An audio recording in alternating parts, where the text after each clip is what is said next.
Welcome to Conversations in the Void. I'm your host, Joshua Von Ammon, and joining me today is Lee Escobedo. Lee's a badass. Thanks for joining us. Thanks, man. Thanks for having me. So you're a man that goes under many titles. Maybe you can just kick us off and talk a little bit about your track record and what you got going on right now. Sure. First and foremost, I'm a writer. That's where my background is in communications and journalism. So I started at college and started writing for different publications in Dallas. And during that time, I had a very good friend of mine named Javier Valadez, and we were both really frustrated with the local publication scene in terms of coverage and how things were being written about and what was being written about. So we came up with the idea to start our own publication, which was Throde Magazine, which is an arts and culture publication based out of Dallas. Ran mostly by me and him and a team of 30, which include photographers and designers and writers and illustrators. That has now transitioned to issue 5. We're on our 5th issue, which would come out at the end of summer. And we cover what we like to call the outlier scenes in the different mediums, which range from music to film to art and theater. And you are now, going in your 5th issue, right? 5th issue, correct. Awesome, man. Congrats. Thank you. I mean, you're a guy that I think is kind of the poster child for what's really happening in the city as far as DIY, just kind of building something out of nothing. As far as, not only just Throde and what you've done with that over the course of the last, it's now been over a year, 'cause it's quarter annual, right? Yes. And, you're curating different projects, shows. I mean, Throde puts on these awesome events. Maybe you can just shed a little bit of light on some of that. And Sure. It started, our very first event was a poetry night in Oak Cliff at Lucky Dog Books. And we had never thrown an event before. We had no idea even who our audience was, who our readership was, because we hadn't put our first issue out yet. So we were nervous. So me and Javier curated a collection of poets and hip-hop artists and made a Facebook page and started spreading the word. And over 100 people came out to that. And we were really thrilled because the people who came is exactly who we want to be writing for, which was inner city kids from Oak Cliff and West Dallas. And it ended up being an incredible experience and kind of galvanized us to make it more than just a magazine and try to create a brand, which we've been doing now for the last year, throwing poetry events and concerts. We had Throde Fest, which was our huge concert last October.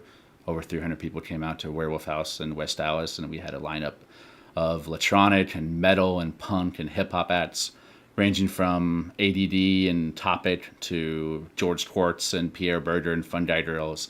And it was a nice cross-collaboration of all the most interesting people of different genres. There's musicians and skaters and curators and artists and painters. And I was like, wow, the people that we've been writing about the issue are actually here wanting to experience it in a different context. So that was really rewarding. And then another venture has been the most recent things I've been doing at ofg.ed.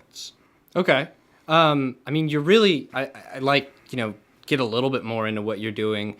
So what you're talking about, you're curating these really disparate sort of cultural things. You're really wanting to see people mix more from you grew up in Dallas, you're from the area of Oak Cliff, right? And you wanting, getting excited about seeing, people from that sort of area showing up and being a part of the same event as, fine artists that are either, also from Dallas or coming from other cities. Yeah, my two biggest concerns were, one, when I would go to either an art show or a hip-hop bill, I was seeing the same people over and over. And there wasn't much cross-polluting within the different scenes. So I wanted to start creating events that were open and accessible to everybody. Yeah. So I would carefully curate and put a lot of thought into people, the lineups, and where it was as well. And want to concentrate very much in neighborhoods. So my neighborhoods of interest were Oak Cliff, obviously. That's where I was raised, as well as East Dallas and West Dallas and South Dallas, and just putting on weird shows in weird places. So I was really collaborating with a lot of DIY spaces. Most notably was Werewolf House and Vice Palace, which are both curated by Arthur Pena, who also is my roommate that I live with in the OFG compound. And he has been running these spaces that have been doing really incredible things and has allowed us to curate shows that are putting these hip hop acts and these punk acts into a context of an art space, which creates really interesting things and blurs the lines of genres and mediums and makes everything more interesting. Yeah. Well, I want to get a little bit more in a second to Oliver Francis or OFG and what you're going to do there. But on the whole topic of this sort of cross-pollinating and what's really been happening in Dallas in the last few years, which has been very exciting. A lot of people have been talking about it, obviously, because it's for at least myself from Dallas, and something that I haven't really seen before, and I can see why it's grabbing people's attention. What you've been doing in your own capacity with Throde and with these curated events and projects, is this something that you feel that could have kind of happened anywhere or in any other city, or is there something sort of unique to the zeitgeist of Dallas that sort of created precedent for this opportunity? I think it's unique because of the neighborhoods that exist here. There's like a interesting thing happening. Take Oak Cliff, for example, which is home to the Sour Grapes, the Don Juan brothers, also Arthur Pena and myself, as well as like Stephen Letiziofan and Dustin Cavazos and Buffalo Black. So people of different genres are at the top of their craft, their respected fields, but are doing really different things. So my interest was to have events in these neighborhoods that would also bring in the downtown and uptown scene, but the venue itself would be very neighborhood intrinsic. Mm-hmm. And try to create weird spaces and weird opportunities for people to meet and greet and hopefully take it away from that experience and collaborate in the future. I think that Dallas right now is thriving, not because of any downtown scene that's happening, but because of the neighborhoods. If you look at Reading Room and Power Station, Central Track and OFG, those things exist in East Dallas.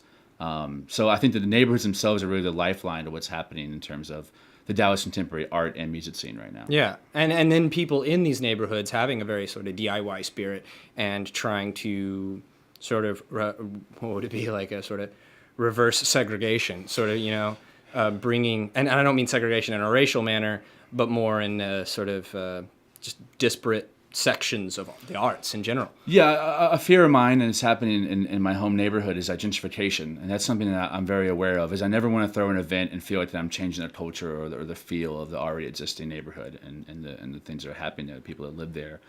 But my major interest instead is to, like, since I have very little funds, and I think the people that are doing the most interesting things in the city are also in the same social economic place, do things with what you have, which means create a network of people that have the same interests and opportunities, and collaborate with them as much as possible. So that's why I'm trying to make art events and music spaces, art events, because these are empty warehouses. These are people's homes, these are their backyards.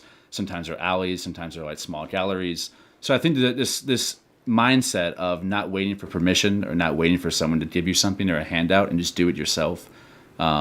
Just do it. Yeah, it's like, a guy with a warehouse. All right, sweet. Exactly. Oh, you have a PA system? Oh, I know this other guy who has this like rad-ass band out of Fort Worth. Well, let's bring it all together and just throw a great show, And that's what I've been doing for the last couple of months, is just throwing weird spaces for Better Block. I had this like warehouse space with Josh Westerman and Louis Taylor and Problem Dog. Just had this like weird concert in the middle of the hood. Or the Poetry Night at OFG.xxx, where I brought in hip-hop musicians playing after weird performance sets, after poetry readings, and then ended the night with Baby Blood and Bukaki Moms, which was like really interesting to me. And the audience was mostly skater kids and these inner city kids from different neighborhoods, because the precedent is set at Lucky Dog Books. They've been following us ever since. So now I could bring those kids into this experimental art space and show them that anything is possible. You don't need a whole lot of money. You don't need a whole lot of resources. You just need like the intuition to do it yourself. And hopefully in 2 or 3 years, I'll see projects much more better than anything I've created myself. Yeah. And so what is the sort of, you've mentioned the OFG. What's going to go on with that? What is your vision for that? Yeah, we have some really interesting things happening coming up in August. August 1st, Bukaki Moms, which is my favorite band out of Denton, a bunch of punk kids, are having their album release and tour kickoff at OFG, along with Loden, Thor Johnson, and Dread Mountain. They'll be playing. And then August 14th or 15th is going to be also rad show, Street Sets from Austin, probably the best live experience I've ever had in my life. We'll be playing with Heads Cult and Cutter's new project. And then also in late August will be the first series in a rotating residency that I'm starting in collaboration with Kevin Rubin Jacobs. It will be 9 months and 9 artists, each kind of reinterpreting the space as their own. So there'll be 3 performances from each artist of varying genres. It might be a hip-hop act, it might be electronic act, noise, metal, punk. But they would come in and have any type of collaboration they want. So it means that they want to have performance artists, they want to have a DJ set, they want to have a full-out 50 performer experience. They can do that as well. I just want to give them an opportunity to take over an art space and incorporate the most interesting things happening in music in that. Awesome, man. Well, you're a gentleman after my own heart. I share such an incredible passion for what you're doing, and I could not be more excited to be a part of this generation. At least what's going on right now. We're running out of time. It's been totally awesome having you on the show, man. Thank you. I wish you the best of luck with what's coming up. And, you're a Renaissance man. I admire you, sir. Thanks. I appreciate that. Tip my hat. But cheers. Thanks for coming on to the show. Cheers. And thanks for tuning in. We will see you again next week. For sure.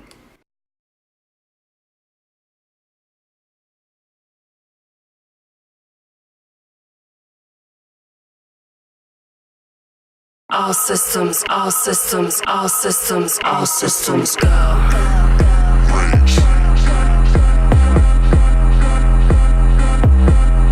All systems go. All systems go. All systems go.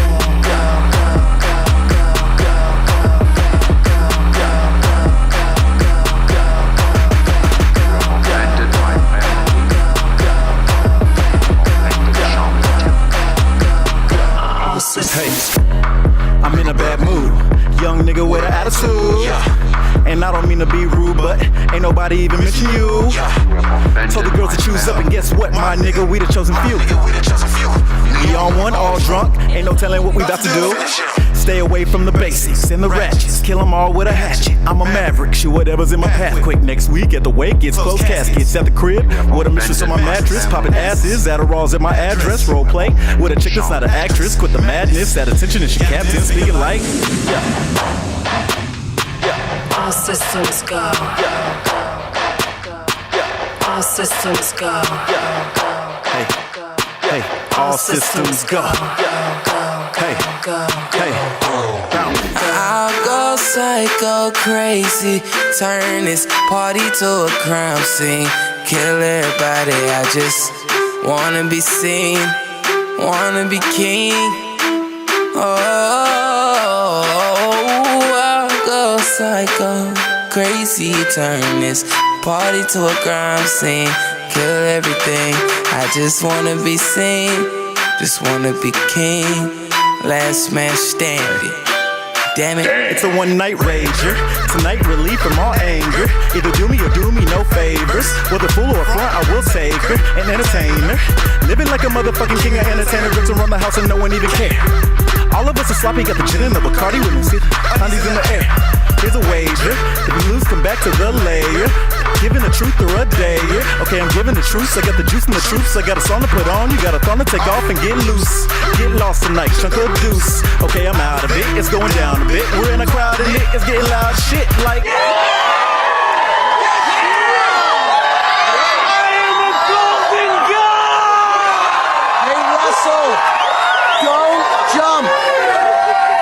And you can tell Rolling Stone magazine that my last words were